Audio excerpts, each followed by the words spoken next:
Hi everyone, welcome to another episode of the USMLE review series. We'll be looking at the renal pathology of acute tubular necrosis or acute tubular injury. I know some students and physicians find this condition a bit difficult to understand.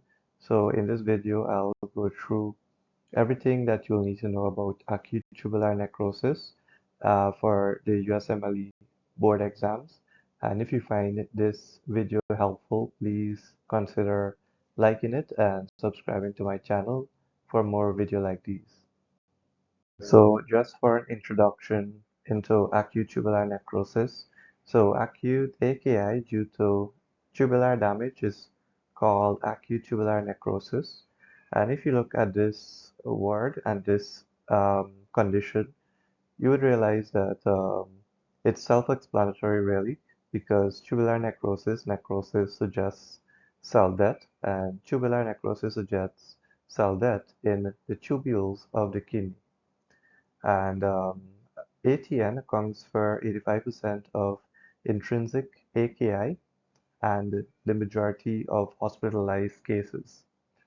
ATN may be caused by prolonged renal ischemia and nephrotoxin exposure, and we'll look at the various nephrotoxins that would cause this condition shortly. And even in sepsis, even in patients who are non-retentive. So sepsis, as we know, is a vasodilatory condition, and this vasodilation effects would and can induce ATN in patients. All right, so the cause of acute tubular necrosis, we'll first look at ischemia. This is a very common cause of ATN, and it is as a result of decreased effective circulating blood volume as occur in hypovolemic shock. So, as we know, hypovolemic shock could be caused by things like, for example, if the patient is losing blood, that will cause hypovolemic shock, or if the patient is losing fluids. For example, if the patient has vomiting and diarrhea, that will cause hypovolemic shock. That would cause a decrease in blood pressure, and effectively it would cause a decrease in renal blood flow, which could lead to ischemia of the kidneys. It could also result from interruption of blood flow. We could have diffuse involvement of the intrarenal blood vessels, conditions such as microscopic polyangiitis, which could result in inflammation of the renal vasculature itself, decreasing um, blood flow to the kidney, and it could be as a result of microangiopathies also, such as hemolytic uremic syndrome or thrombotic thrombocytopenic purpura. These two conditions could lead to the formation of microthrombi in the renal vasculature, which would occlude blood flow going to the kidney, and that could result in acute tubular necrosis, cell death. Now we'll look at some toxic agents which would cause acute tubular necrosis. We could divide them into two groups, endogenous agents and exogenous agents. So the endogenous agents, like the word suggests, things that are produced in the body, such as myoglobin released from skeletal muscles, um, conditions such as if the patient is involved in a motor vehicle accident and have a lot of skeletal tissue trauma, it could release a lot of myoglobin in the patient's bloodstream, and that could cause acute tubular necrosis. So we should be cognizant about that when patients suffer from traumatic injuries. Also, hemoglobin released from red blood cells that could also be very toxic to these tubular cells. Monoclonal light chains from conditions such as multiple myeloma, and if the patient has jaundice from high levels of bilirubin going through the tubules of the kidneys. From exogenous agents such as antibiotics, aminoglycosides, and amphotericin B, two common agents used which could cause acute tubular necrosis. And the risk is especially more so in patients who have an already reduced renal function. Um, in those cases, these antibiotics would have to be dose adjusted. Also, we'll talk more about radiographic contrast agents in the next slide. Poisons could result in ATN, like heavy metals, mercury, organic solvents such as carbon tetrachloride, and so on. Interestingly, in rare instances, we could have acute tubular necrosis being caused by both nephrotoxic and ischemic events. A scenario such as if the patient suffered from skeletal muscle trauma and at the same time they receive a mismatched blood transfusion, they could release both myoglobin and hemoglobin into the urine, causing hemoglobinuria and myoglobinuria respectively. And um, they both of them would cause acute tubular necrosis. And we would have the CAS, of course, in the urine. And what really causes it is the toxic iron content of these globin molecules that causes the cell death of these um, tubular cells because of free radical injury as a result of iron, of these cells being exposed to the high levels of iron. Alright, so now we look at radiographic contrast media as a cause of acute tubular necrosis. And what contrast is really? It's a substance injected into a patient during procedures when the patient is having a CT scan or MRI done, for example, and it enables and it highlights certain structures that we wish to see better in patients. But contrast could be nephrotoxic and is defined as a rise in creatinine that occurs 24 to 48 hours after contrast administration, after the patient received contrast. So not everyone would have the same risk. Predisposing factors would be patients who have diabetes, patients who have chronic kidney disease. This would pose the greatest risk. If patients have advanced age, as we know, as we age, our renal function usually decreases. If a patient has volume depletion and they already have decreased renal blood flow, heart failure also, which would decrease renal blood flow, multiple myeloma, which would produce those immunoglobulins that could cause which could be very nephrotoxic to the kidney also.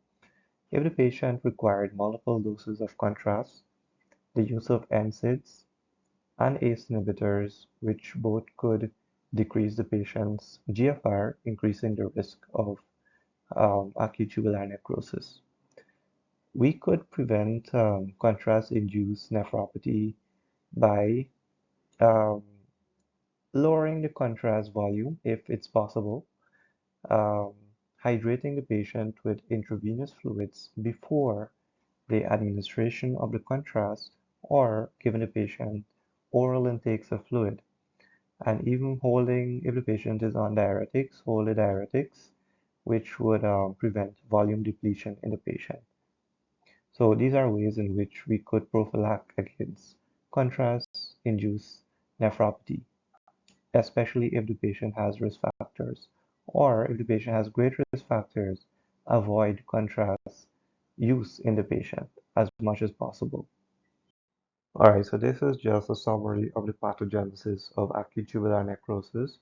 So we could have first ischemic injury, which could result in vasoconstriction, that could result in tubular injury, the tubular cells dying off as a result of inadequate oxygenation and nutrient supply. Also, the vasoconstriction is going to result in decreased GFR. Um, if the tubular cells are exposed to those nephrotoxins that we've mentioned, like the myoglobin, for example, that could result in direct tubular injury, and that could result in the tubular cells being dying and sloughing off into the tubules, When the tubular cells slough off into the tubules, that would result in obstruction of the tubules.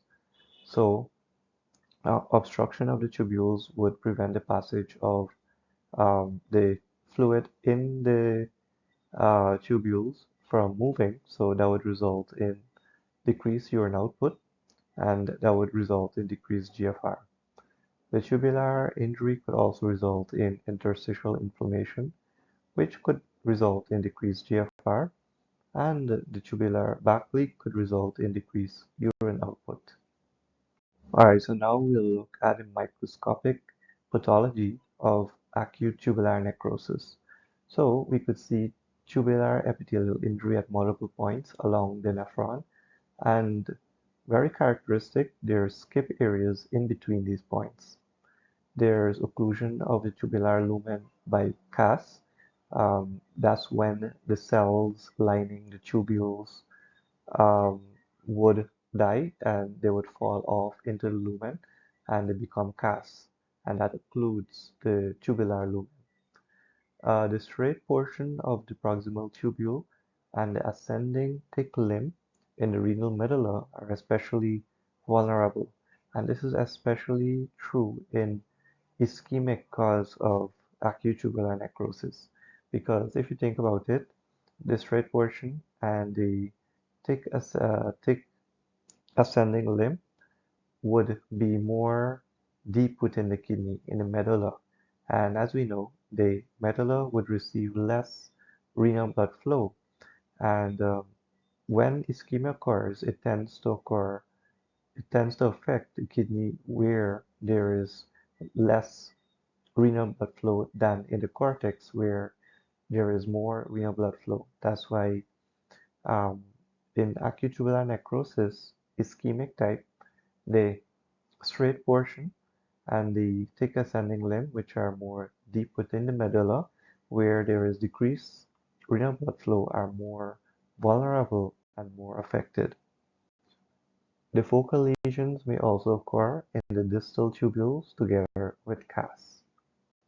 Alright, so one thing to take away from this slide is this point epithelial regeneration in the form of flattened epithelial cells with hyperchromic nuclei and mitotic figures could be seen under microscopy. So remember, in your normal tubular lumen, they're more columnar and cuboidal cells, and when they die off, we would have stem cells being stimulated to replace those epithelial cells that were lost. So these stem cells would take the form of flattened epithelial cells, which would eventually become cuboidal and columnar cells when the epithelium of the tubules fully regenerate in the recovery phase of acute tubular necrosis.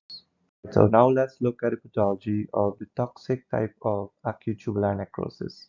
So toxins mostly affect the proximal convoluted tubules. And if you think about it, this should be understood also because remember when blood is filtered by the glomerulus, the toxins that are going to be present in the ultrafiltrate, the first place that they're going to touch really is the cells of the proximal convoluted tubules. So because these tubular cells contact those toxins first, they're going to be especially vulnerable. That's why the toxic causes of ATN would affect the proximal convoluted tubules more. One toxin to mention here is ethylene glycol poisoning. This is one poison that could cause ATN and is characterized by marked ballooning and hydropic or vacuolar degeneration of proximal convoluted tubules when they contact ethylene glycol. And you should associate ethylene glycol poisoning with calcium oxalate crystals, kidney stones. And these are also found in the tubular lumen in patients with ethylene glycol poisoning. Remember, ethylene glycol is your antifreeze. So this is a microscopic image, hematoxylin eosin stain taken from the kidney of a patient who suffered from acute tubular necrosis.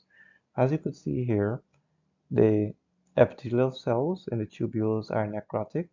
So, for example, this is a tubule of the kidney, and you could see the epithelial cells slough off and remain in the kidney. Here is another example where you could see the epithelial cells break off from the epithelium and they remain in the lumen of the kidney. And this would cause obstruction of the tubule. All right, so this is a diagram demonstrating some differences between the ischemic type and the toxic type of acute tubular necrosis. So as a result of decreased blood flow, ischemia could occur. And the parts of the tubules which are most vulnerable, like we said, are the proximal straight tubule and the thick ascending limb of the loop of Henle. Like we said, because these are located more in the middle of the kidney where the blood supply is less.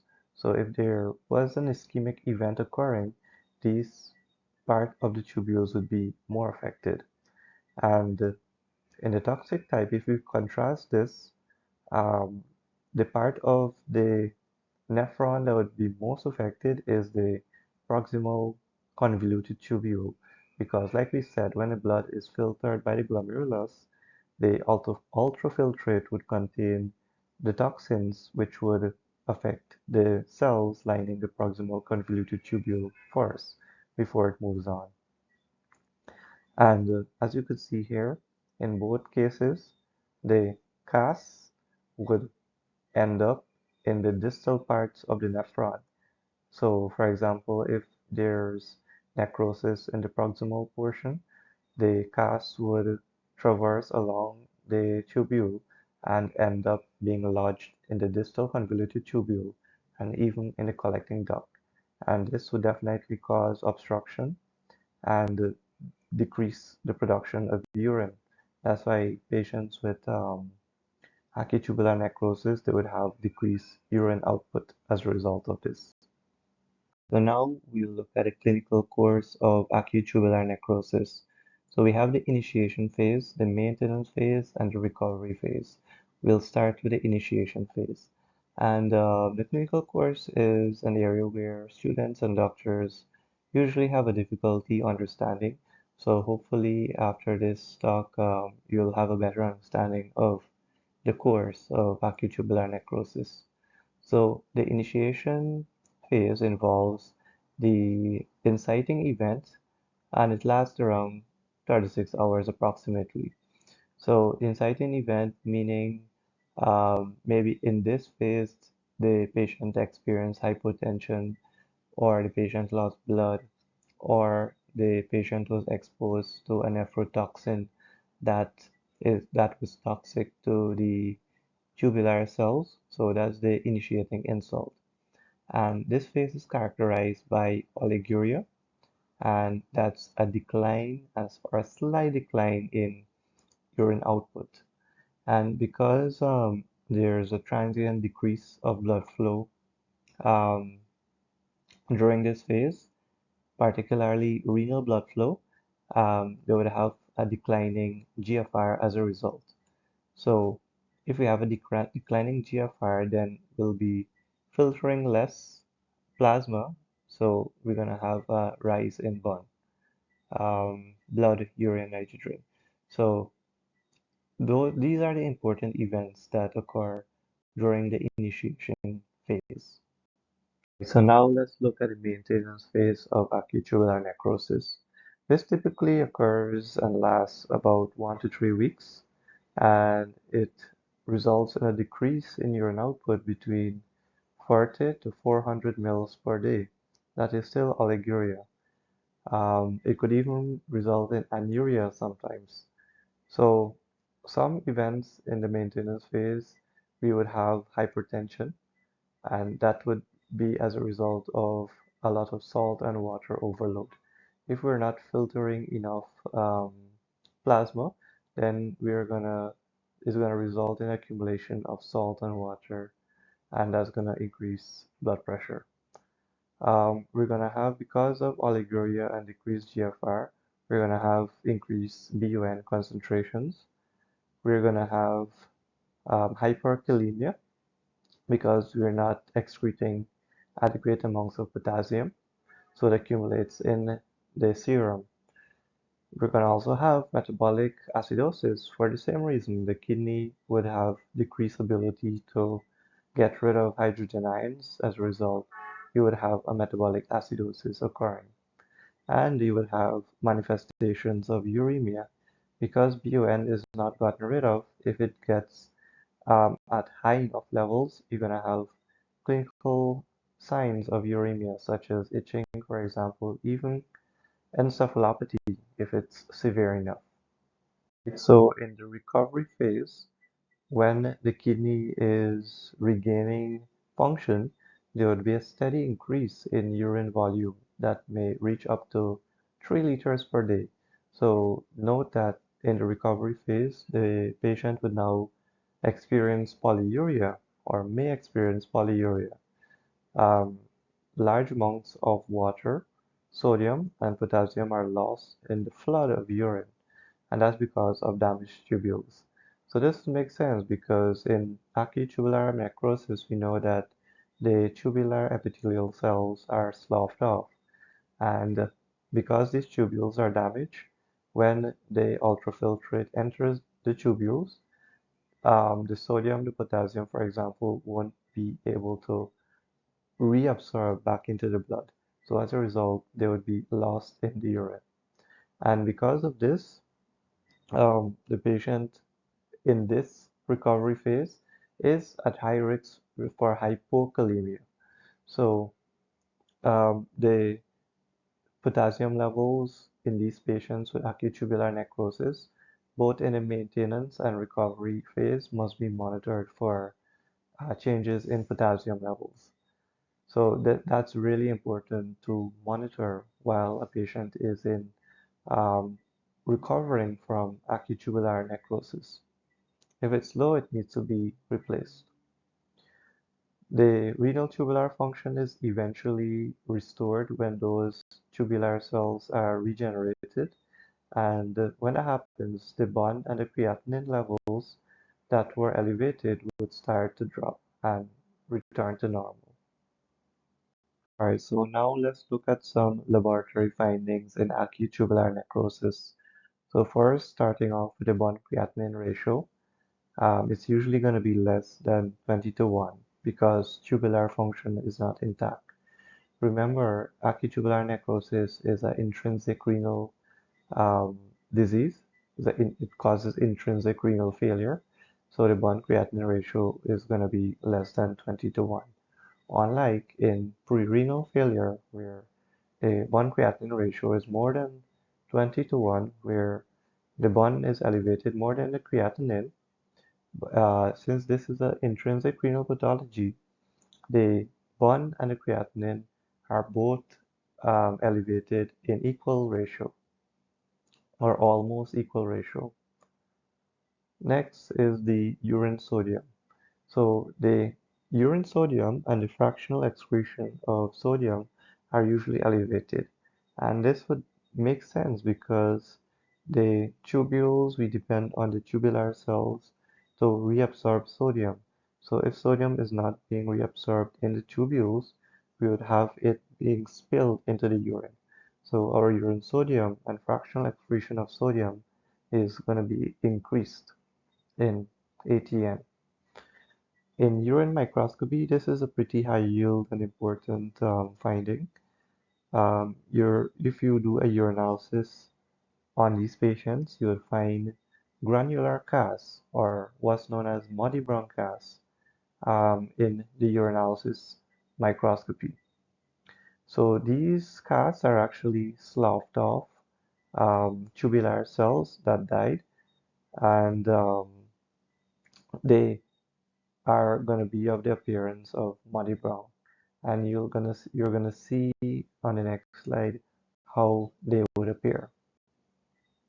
So these are the granular casts or the muddy brown casts that I was talking about. So this is taken from a patient who had acute tubular necrosis. The urinalysis was done and the microscopy on the patient's urine was done. And you can see here the muddy brown casts. So these are actually dead tubular epithelial cell, and it appears muddy brown in appearance, as you can see here.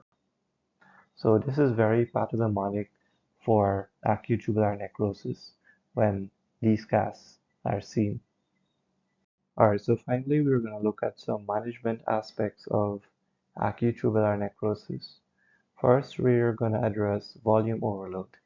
So we would want to reduce fluid and salt intake to help decrease volume overload and control the patient's hypertension.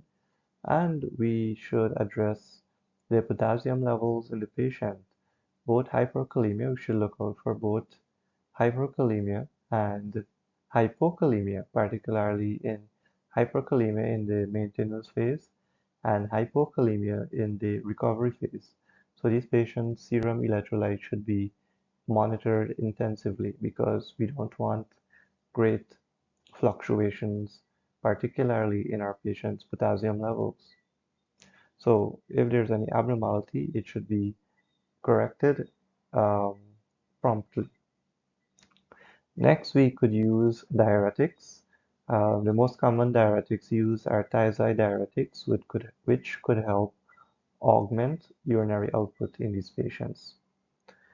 Another issue that these patients would have is hyperphosphatemia because we know that phosphate is filtered out into the urine, and if our kidney is not functioning well, we're going to have an accumulation of phosphate in the serum. And when that happens, the phosphate would usually bind to calcium and create hypocalcemia as a result. So what we could do to overcome this issue is administering phosphate binders or decreasing the patient's diet, decreasing the patient's phosphate intake, for example. We should avoid magnesium-containing antacids and laxatives to prevent hypermagnesemia. And sometimes, if the condition is worse and the patient is not recovering from these management strategies, then the patient would need dialysis if needed. So these are my references. I've used the Robbins pathological basis of disease and the current medical diagnosis and treatment in preparation of this lecture.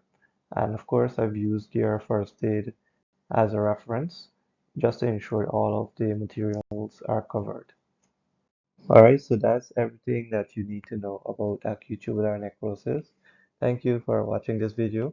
If you like this video and you find this video very helpful, please consider liking this video and subscribing to my channel for more video like these. Um, so I hope to see you in the next video. Goodbye for now.